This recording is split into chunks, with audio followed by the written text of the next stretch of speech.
Hey everyone, welcome to your education hub. आज की इस वीडियो में हम समझेंगे एक्सक्यूजेबल एंड जस्टिफिएबल डिफेंसेस के बारे में।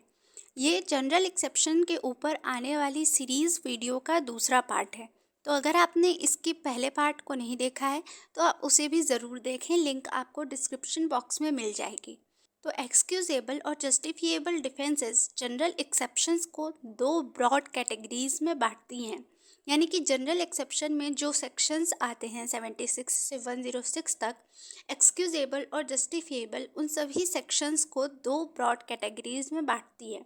अगर हम बात करें कि एक्सक्यूजेबल डिफेंस क्या होता है, तो एक्सक्यूजेबल डिफेंस या फिर एक्सेप्शंस हम उन्हें कहते हैं जिनमें लॉ सर्टेन सिचुएशन में किसी पर्सन के द्वारा कमिट किए गए किसी ऑफेंस को एक्सक्यूज कर देती है। यानी कि किसी सर्टेन सिचुएशन में किए गए ऑफेंस के लिए उस पर्सन को कोई पनिशमेंट नहीं देती है।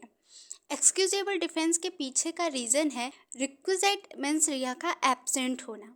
यानी कि एक्सक्यूजेबल डिफेंसेस में अगर एक्टस रियस यानी कि गिल्टी एक्ट के साथ मेंस रिया यानी कि गिल्टी माइंड नहीं है, तो फिर लॉ उसे एक क्रिमिनल एक्ट कंसिडर नहीं करेगी।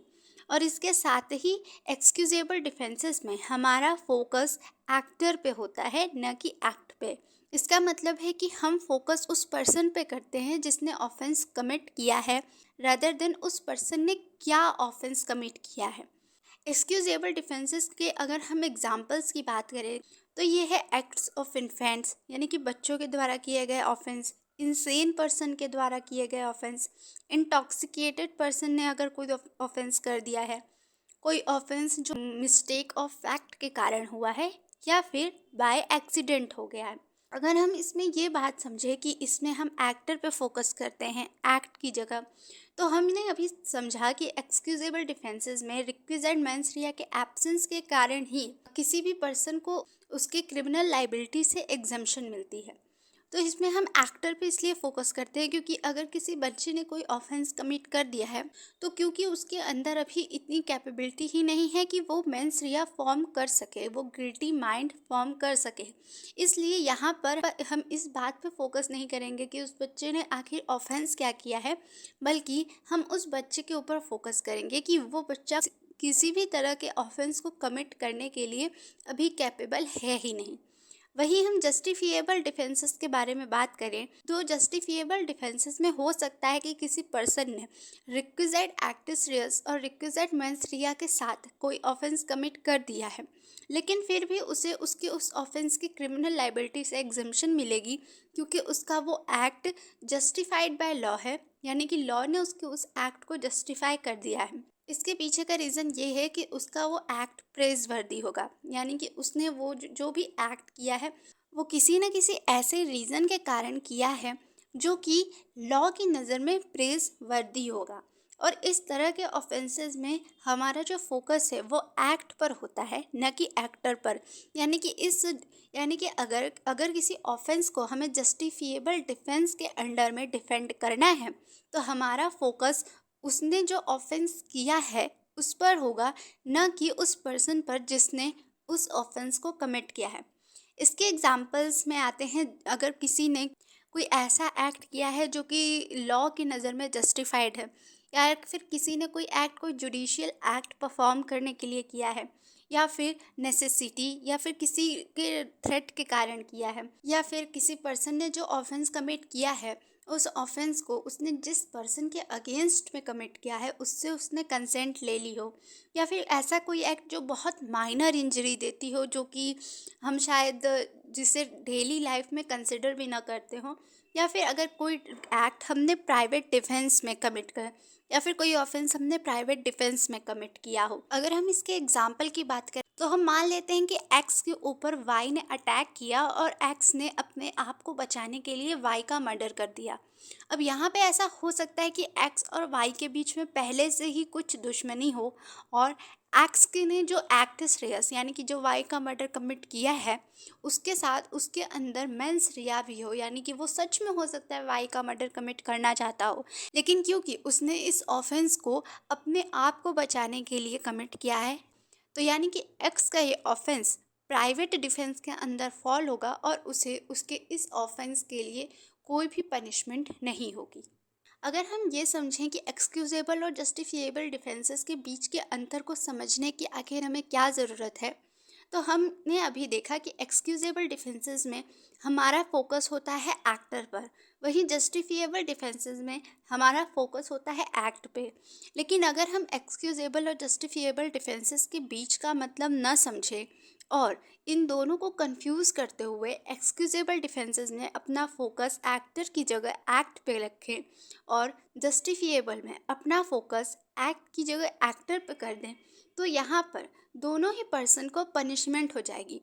एक्सक्यूजेबल में हो सकता है हम किसी ऐसे पर्सन को पनिश कर दें जिसके पास जिसके पास रिक्विजाइट कैपेबिलिटी ही नहीं है मेंसरिया फॉर्म करने की, और जस्टिफिएबल में वहीं हम किसी ऐसे पर्सन को पनिश कर दे जो हो सकता है प्राइवेट डिफेंस में उसने किसी ऑफेंस को कमिट कर दिया है या फिर जुडिशियल एक्ट करते वक्त उसने किसी ऑफेंस को कमिट कर दिया है। और अगर हम ये समझे कि ये जो सेक्शन 76 से 106 तक के सेक्शन में कौन से सेक्शन एक्सक्यूजेबल डिफेंसेस के अंडर आते हैं और कौन से सेक्शन जस्टिफिएबल डिफेंसेस के अंडर में आते हैं, तो इससे पहले हमें सेक्शन 76 से 106 तक के सेक्शन को जितने पार्ट्स में बांटा गया है वो समझना होगा। दरअसल ये सारे सेक्शन बहुत ज़्यादा हैं, तो पढ़ने की कन्वीनियंस के लिए इन्हें कुछ छोटे पार्ट्स में बांट दिया गया है। इसमें आते हैं मिस्टेक ऑफ फैक्ट, जिसमें सेक्शन 76 और सेक्शन 79 होते हैं। सेक्शन 76 जहां बाउंड बाय लॉ के बारे में बात करता है, वहीं सेक्शन 79 जस्टिफाइड बाय लॉ के बारे में बात करता है। जुडिशियल एक्ट्स में सेक्शन 77 एंड 78 आते हैं। एक्सीडेंट में सेक्शन 80, नेसेसिटी में सेक्शन 81, इन्फेंसी में सेक्शन 82 एंड 83, इंसैनिटी में सेक्शन 84, इंटॉक्सिकेशन में सेक्शन 85 एंड सेक्शन 86, कंसेंट में सेक्शन 87 टू 94, ट्रिफलिंग एक्ट्स यानी कि कोई ऐसे एक्ट जो कि बहुत माइनर इंजरी कॉज करते हैं वो आते हैं सेक्शन 95 में, और प्राइवेट डिफेंस में आते हैं सेक्शन 96 से लेकर 106 तक।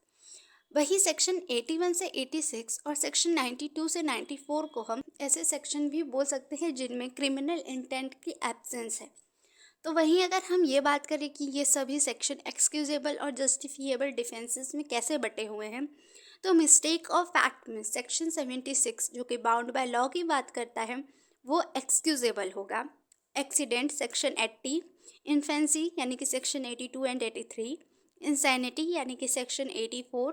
इंटॉक्सिकेशन यानी कि सेक्शन 85 एंड 86, ये सभी एक्सक्यूजेबल डिफेंसेस के अंडर में फॉल होंगे। यानी कि इन सभी एग्जाम्शंस में हमारा फोकस होगा एक्टर पर, ना कि एक्ट पर। वहीं अगर हम जस्टिफिएबल डिफेंसेस की बात करें तो इसमें जस्टिफाइड बाय लॉ यानी कि सेक्शन 79, जुडिशियल एक्ट्स यानी कि सेक्शन 77 एंड 78, नेसेसिटी यानी कि सेक्शन 81, कंसेंट यानी कि सेक्शन 87 टू 94, ट्रिफलिंग एक्ट्स यानी कि सेक्शन 95 और प्राइवेट डिफेंस यानी कि सेक्शन 96 टू 106, ये सभी सेक्शन जस्टिफिएबल डिफेंसेस में फॉल होंगे। यानी कि इन सभी सेक्शंस में हमारा फोकस होगा एक्ट पर, न कि एक्टर पर। तो आई होप कि आपको एक्सक्यूजेबल और जस्टिफिएबल डिफेंसेस के बीच का अंतर समझ में आ गया होगा। इनमें मेंशन किए गए सभी सेक्शंस को इसके बाद आने वाली वीडियो में हम डिटेल में डिस्कस करेंगे, और इसके साथ ही हम वहाँ पे भी ये समझेंगे कि वो सेक्शन एक्सक्यूजेबल में फॉल होता है या फिर जस्टिफिएबल में, और उसमें हमें एक्टर पे फोकस करना है या फिर एक्ट पे। अगर आपने इस वीडियो के पहले पार्ट को नहीं देखा है तो आप लेफ्ट वाले वीडियो पे क्लिक करके उसे देख सकते हैं। अगर आपको ये वीडियो पसंद आई हो so don't forget to like this video, subscribe to your education hub and share this video with your friends. Thank you for watching.